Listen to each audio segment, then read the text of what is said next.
the joys of dirt racing, getting home after a long weekend, a lot of miles on the road for us. A dirty race car, man. Wow. Carly's working her tail off like normal. We're just trying to get everything where it needs to be and situated.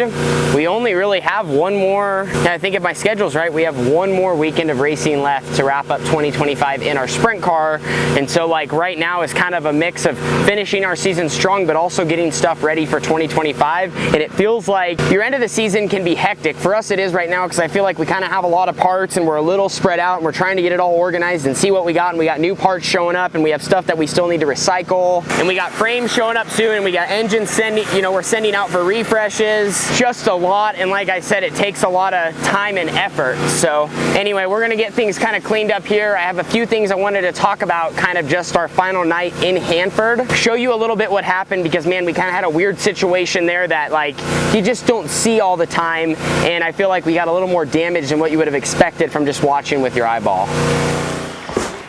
All right, so we have the footage here, and I kind of want to break down what happened and what kind of caused all this chaos at the beginning of the first twin feature.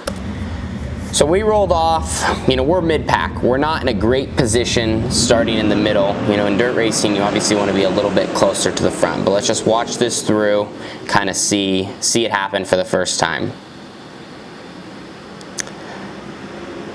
So those guys get together there, I launch, boom, like I slam down. So if we start this in slow motion and we're just kind of rolling through, we gotta watch, I think this was a chain reaction. Watch TK in the zero. He gets a little bit sideways, which I'm not saying that's what caused the second one, but I don't know if one of those guys maybe saw that happen and they just started to kind of, and then back it up a little bit. I don't know if McCarl saw that and he just kind of checked up, and then it got into, you know, Parker and them were just there, and then Golubic and me and Caden Steele hit pretty good. I would have to believe that this was a chain reaction though. I mean, like I said, it just looked like they might get together for a second. When your vision's blocked, you don't really know, and so it leads you to, you're trying to react ahead of time. The last thing you want to do is drive into a crash. And this deal with me and Golubic, like I don't think it would have been as bad if, you know, a situation right rear always beats left front. Like there's never a situation where right rear doesn't beat a left front, except I guess, I mean, I still beat the left front here, but I also got myself. But so when you hit this direction, when your right rear hits someone this way, like I said, your right rear clearly wins. But that wasn't really the case here. We were side by side and almost my right rear was behind. It's almost like I ramped, like literally ramped. And so that's why, because then I gained air. And obviously, there was nowhere for me to go. There wasn't really anywhere for him to go either. So it's just, gosh. And I mean, I got a good amount of air to where, like I said, that's just where it slammed down so hard. The main thing is just that, like, I went up, my rear end was full extend. So when I'm going through the air, the shocks are full extended downward, and then when I slam, it shoves the rear end into basically into my seat, which it did leave a little mark on that bar underneath my seat. I hit pretty good. I mean, and like I said, I got air. Like I you know, in the moment, like for a second, I thought maybe I was maybe gonna catch in and dig and go for a ride. Very lucky I didn't, but that's just a little bit more of a background on what happened. Like I said, kind of just a total chain reaction, not really necessarily anyone at fault. It's just there's a lot of us on that straightaway. It's early in the race. Your vision is blocked. Several guys' visions are blocked, and that's unfortunately sometimes what happens. Even that wasn't even like a bullring racetrack. Hanford, you know, you got a little bit of room there, but it's just it's a domino effect. Something happens closer to the front, and guys all react. And when you're going at high speeds, guys are going to react different. So unfortunate for us, and unfortunate for a couple other cars involved. But that's just the nature of the beast. Everything's a little messy in here. Carly got the rear end out. There is that's a look at where the shock mounts into the frame. Check that out. That's why basically we started in this hole.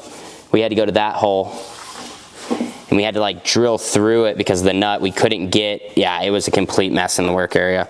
But we're gonna have to get that fixed. And then you can see how hard I hit by looking at my splines. The camera don't do it justice. These splines are not straight. Can't even get the spacer stuck on here. And we were kind of trying to pry it off, but yeah, it is stuck on there. And there's a look at where it broke on the arm, the shock stud. So we replaced the right rear arm. The right rear arm is good. It's just that shock stud kind of actually left a little kink here in the frame. And then the torsion bar is bad. It really twisted that thing up. So that was just, anytime you're dealing with the rear end of the race car, work area is a lot tougher. Like I much rather would have like maybe destroyed a front axle or just needed a new front axle. We probably could have got me back out there in time. We had enough time to change one. And usually front axle stuff you're a little more prepared for. In the rear end, it's just so much tougher. Like I said, you have those rear arms, you have the Jacob's ladder, you have your stops, you're trying to get the car on blocks. And like I mentioned too, I mean, I was thankful that we had so much help, but it's tough. Like you have so many hands, everyone's trying to get it fixed. It's dark. Some people need to be holding flashlights. You can't see. Carly, the work area, it's no fun.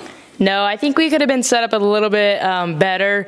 A lot of like, you'll see outlaw teams, high limit teams, or even just some teams on the West Coast, in their meal, they'll have a bird cage and a rear arm already like put together and ready to slide on.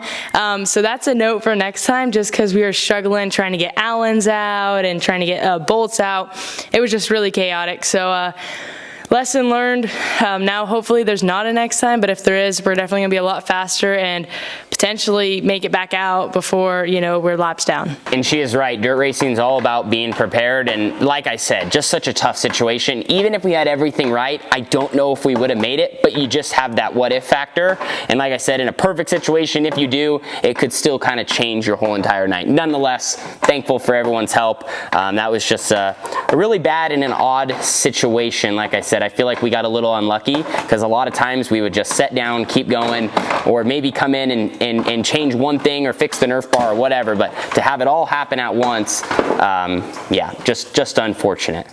So a little over a day after we last spoke, and Carly has this thing all put back together and has the 360 in. That's right, we had to pull the big boy 410 out and we had to put our 360 in because our next show, we officially decided, because it was a little up in the air, our next weekend of racing will be our final for 2024 in the sprint car. We'll still have some other shows. We'll run outlaw carts. We'll talk about more of that in a couple weeks, but our sprint car season unfortunately is wrapping up. It's very cold up here in the Pacific Northwest. Luckily, California is a little warmer, so we can get some shows in down there. And if I lived a little farther south, Arizona, New Mexico, they have some races. But gosh, even for us, that's a haul. That's like over 20 hours. And at this point in the year, like we're just, we're starting to get ready for 2025. But our final show coming up is the Trophy Cup, so that's why we have our 360 in. And Carly's got the rear end and rear arms and torsion bars and stops, everything put back together and squared. Our poor car, we were hard on it last time on track, but it looks good. And like I said, everything's back to normal. And we got the normal paint scheme back on as well. That's worth noting. The red and gold is officially retired. Sad that it's retired. I liked the red and gold more. I mean, I loved this blue. This blue was cool, and I feel like this was the nicest season car I've had, or I mean, at least it was in the running. I just really enjoyed how it turned out. But one-off cars are usually hard to beat because you can go a little more all out, and we did. And I never had a car with gold on it before, but man, that one took the cake for me. So like I mentioned though, Trophy Cup is up next for us. That's one of the toughest 360 shows in the state of California. And honestly, in the entire country. Like some people would say it's tougher to win than the 360 Nationals in Knoxville. It's just, it's gonna have a lot of cars. There'll probably be 70, 80. Tulsa's not necessarily the easiest racetrack either. It is one of the most intimidating in the country. So all that combined, it just creates definitely a unique atmosphere there at the Thunderbolt at the end of the year when there's not as much else going on. Are you sad that the season's over, Dad? Not really, because now it's the silly season. We get to find out what everybody's doing. We get to figure out what we're doing, and we get to build new cars. Fun. So we can definitely agree with what my dad said. The off season will be a nice break, but there's going to be a ton of work going on in here over the winter. And one thing to even piggyback off that, you guys know I always try to be so open and honest with you here on the channel, is you've seen the progression and the different stages of our team as we've been building up. But gosh, the hardest thing about the off season, what I hate the most, and especially as we run more races, is like during the year when we're racing, like at least if you run well, you know, you have purse money coming in. We of course have sponsorships, we sell merchandise, we got content, like we have all these different things that support our team. During the off season, there's a lot less of that, but you still have a ton of expense. You know, you have engine rebuilds, you're building new cars, all sorts of fancy stuff has shown up to the shop, right? And for us, we really do try to we're not just buying stuff, we're getting what we need, not necessarily what we want. But like I said, as a team, and with what I put in and with what we all put in, like, it feels a little more stressful because you don't have as much coming in, but you have a lot more going out. So you have to prepare for that, and that's a big part when you have your own team, and the financial side of it. It's very, very tough, especially in this day and age. So we give it our best shot. That's just something I kind of wanted to talk about, and it's not easy, but you just got to keep grinding. So thank you all for contributing and supporting to that and being a part of what we do. We love having you here for the journey, and we can't wait to continue with you into the future. So we'll see you guys in the next video. Deuces.